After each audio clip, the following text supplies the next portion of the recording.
Happy weekend, everybody. I'm just here to do, well, I meant to say brief, but, or I was going to say brief, but it's not going to be brief knowing me. But it's not a big reading. It's just kind of what's on tap for the weekend. So, okay. There's something happening right now with the moving into a new sign, coming out of a retrograde and also coming out of Scorpio season, right? So there's a post shadow that goes past the Mercury retrograde, and I would venture to say that there's probably a post shadow kind of Scorpio feeling left over.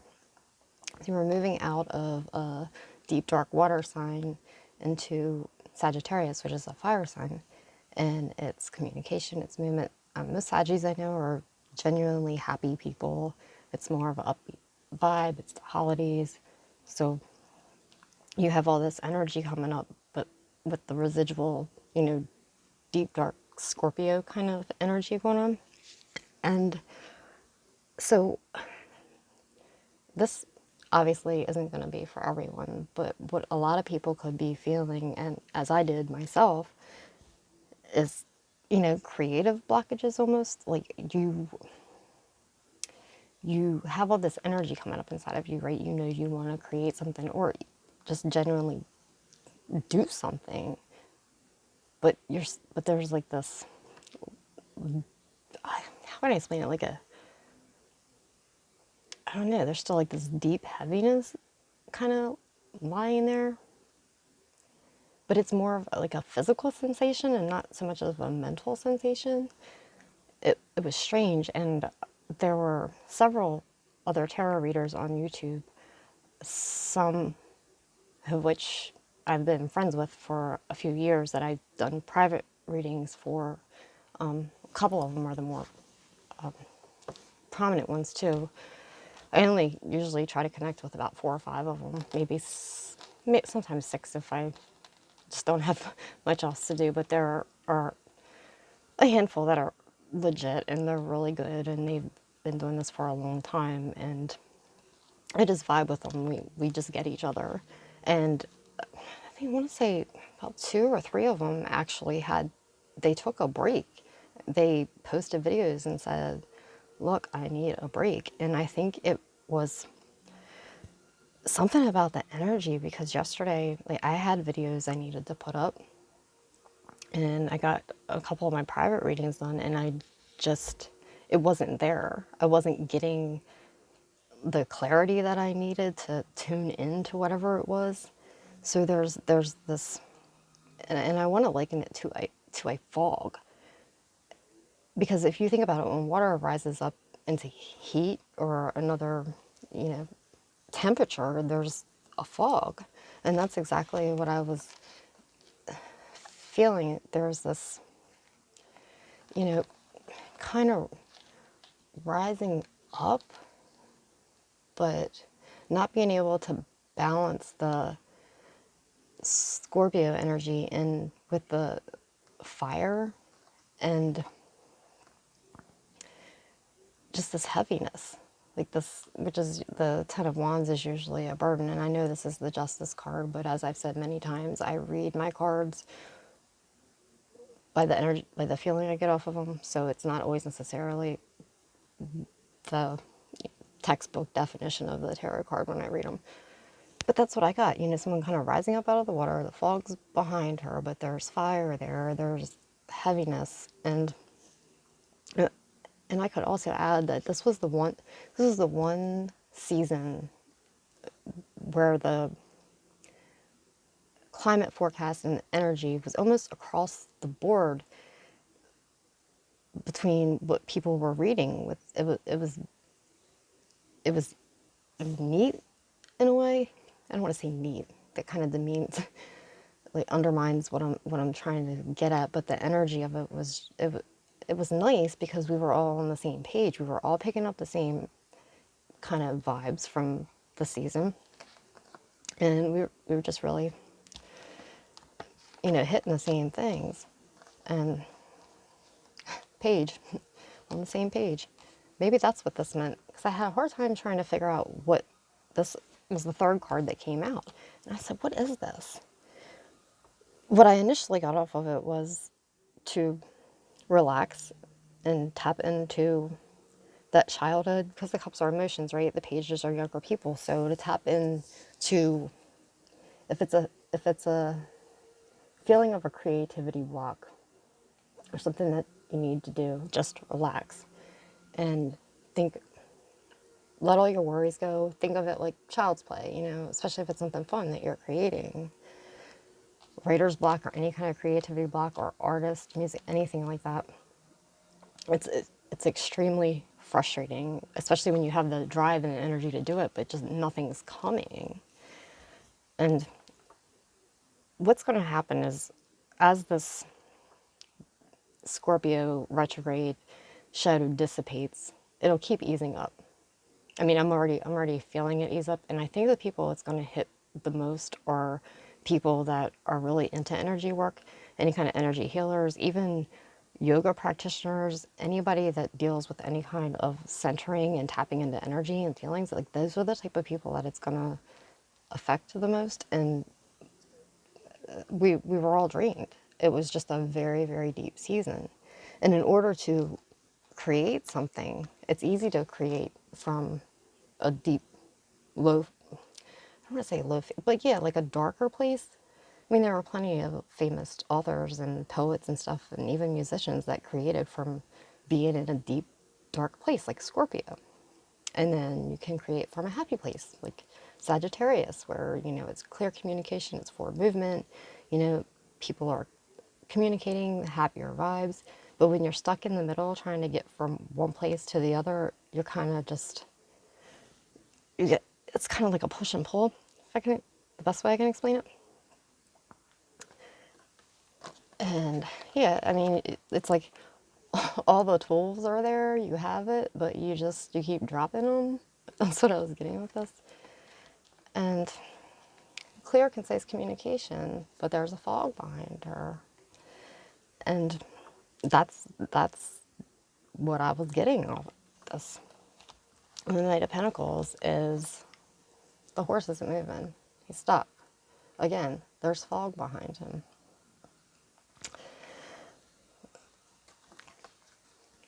And you have all these ideas and more fog. But you have all this creative energy behind you, all this stuff you want to do. Fortunately, it does. It does ease up. It really does. And then the fire energy comes through, and it's a new start, and you're ready to go. I mean, we're almost there. It's coming. It's just the past couple of days have been. I have 2 more monthlies that I needed to get up for rounding out November, and obviously because I got a late start on my channel, and it took 8 hours to edit and process my last video. I think it was Virgo. It was unreal. I don't know what was going on. I used new software, and but anyway, it's time consuming. And then I just had video equipment all over my room and just stuff. And I'm like, okay, you need to get this stuff straight. And so the message that I'm getting here is just go get your childlike energy back. Go to that place where it calms you. I made sure that I covered up my clocks. I didn't even want to see what time it was. I didn't want to be pressured by time. I just took a step back, and anytime you just go sit outside, look at the moon, look at the sky, get near water, whatever you can do to clear your mind, whatever works for you. And don't push it. I also think, I mean, this might be slow, but it's also a message to, take your time. We came out of a really dark season, and it wasn't just a regular Scorpio season either. This is 2019, and nines in this sort of genre are, because tens are completion, you're rounding out completion. And I think the season was kind of like a grand finale, sort of, or really, I don't even want to say encore. It was like something I hadn't experienced before, but it was a wrapping up of what 2020, then that season is going to start embarking on a whole new, what's anticipated to be so much better than what everybody else has experienced through these past, I want to say, I mean, you could say past decade, but even 2 decades if you want to take it back that far. I mean, it was, I mean, for people that can remember back that far. And this season, what it did is it brought up stuff from back then, and there was a point to it, though. It was bring it all up, bring up as much as you can, and get it out of your system. For example, say there was, something from your past. It's Scorpio season, so you know it's not going to be that great, right? I liken it to like liver or Brussels sprout. If you're really, really hungry and you walk in the house and you haven't eaten, no matter what kind of food it is, it's going to smell really good. And you know you've had it before, but it's like, you know, they say as you get older, your tastes change. Let me try it again. And you take a bite, and the first couple bites are, they're good because you're hungry, right? Sometimes you're starving. And you keep tasting it and you keep trying to like it, and you eat it and you feel better.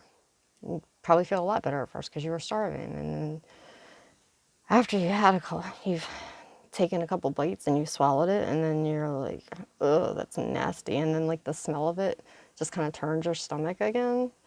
It was to teach you a lesson that you're probably never gonna like liver or Brussels sprouts, or insert any type of food which you dislike and probably always will. That's my point. But it was bringing it all back up to show you that, look, you're never going to like Brussels sprouts or liver, and even when you're really, really hungry, you're better off to just go grab a granola bar and stay on your trail, you know. But you did. If you veered off and you went down a bad path, maybe you started drinking again, maybe you started smoking cigarettes again, maybe you fell off the wagon and gained 20 pounds. It was all that kind of stuff, but it was there to teach you a lesson, and whatever you did, it probably made you feel not so great afterwards. But if you took it as a lesson, and it was probably not the first time you had to learn this lesson either, that's what it did. So then the next time you're suited up, you are ready to go, you know what to do now, you know that it's not going to take. Now, for some of you, it is possible that, maybe you just didn't like it this time. Who knows what you'll like in 5 years? Maybe your taste will change. And I know there's this old saying that say people can't change. I've seen it. I've seen people change. And it's not for many of them, but the people who really want to, they can, if they try hard enough. Or they can at least, adjust their behavior, whatever. There wasn't anything too complicated with this reading. There's more things that go along with this adjustment from Scorpio season into Sag, but I'm going to get into that within another video so that I don't make this super long and end up having to go through the whole editing process, which would take hours. And I didn't even set up the good stuff or anything. I just wanted to get this out. So, because I know Gemini and Sagittarius are probably like, where are our videos?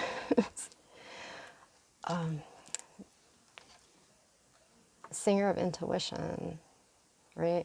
This rising up out of the dark, the intuition, the indigo color of the, mind's eye chakra, all that kind of, that's the energy off of this card. The number 7, and as soon as I saw that, I said Sunday, which really Sunday isn't the 7th day of the week, but that's what I got from here because, I kind of always look at it that way. But by Sunday is really going to be an ease. I read this, it was December 2nd or December 5th, and I can't remember which. Could be any of those dates, but it's around that time where the post shadows are supposed to be completely gone. But I'm starting to feel it lift. And like I said, if any of you are any kind of like Reiki healers or yoga instructors, other tarot card readers, any kind of, I don't want to say esoteric, but spiritual, metaphysical, if you're in that kind of a field, you, and other people in general, it was just that kind of, energy. And that has been almost across the board for every zodiac sign I've read for. That's something to that effect had come up from that, and across the board in the whole most of the tarot community. Okay, here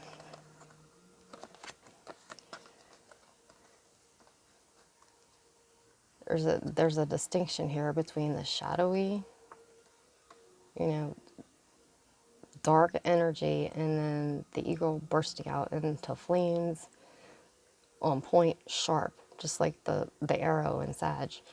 The dichotomy here is very evident, and it's wonderful. I'm super excited. I can't wait to do the Sag readings because just I'm so glad to get out of this. The unicorn here with the owl, we know the owl is wise. It's wisdom, clairvoyance. For anyone who has or you can even start and say an empath, but then, a really involved empath or somebody who's very highly sensitive, even some people that are clairsentient, clairvoyant, remote viewing, astral projection, any kind of that stuff. You're going to be able to tap into that. And then if you create from it, whatever work you do from it, you're going to be able to process all of that clearly, and it'll be a wonderful combination. We're just pulling out of this energy right now, and with the holidays coming up, there's people are worried about stress and time and getting things done, and the best advice I can give you is to dial it back, go back, and just reset, because it's just where we are right now. You're going to want to run a million miles an hour, but your body's not going to do it. Things are going to, today I was dropping stuff. I had to restart this like 3 or 4 times. Like I had knocking stuff over. I'm like, what is this? It was just, trying to take off with lead in your shoes, that kind of thing. I could go on with metaphors all night. I speak in metaphors quite frequently. And yeah, I didn't make any notes for this reading.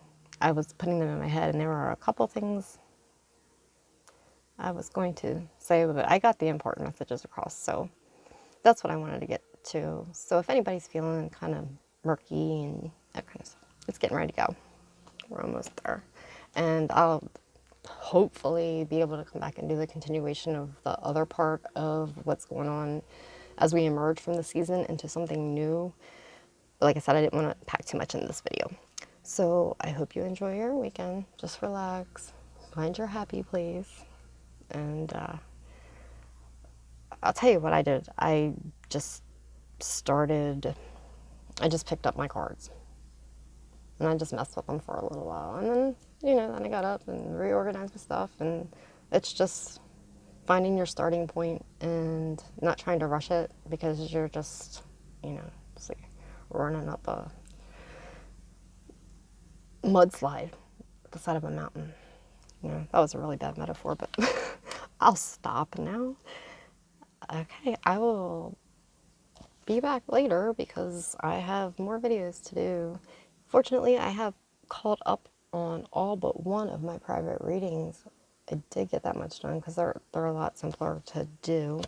and I am going to be able to open my schedule back up for emergency readings and bookings. So if you would like to book one, you can go on my Facebook page and click like on it's Olivette Oracle, obviously. And also, if you could, I haven't been making this plug in my videos, and I know most YouTubers do that. If you like and subscribe to my videos, I would be greatly appreciative because that helps get them promoted in just the general feed. There's an algorithm to that kind of stuff, and I haven't gone all the way with the promoting of my channel until I completely get a month's content up there because I'm overly cautious about that stuff, and that's why. But whoever watches this, if you could please like and subscribe to my channel, I would be greatly appreciative. Thank you. And I will see you guys later. Bye.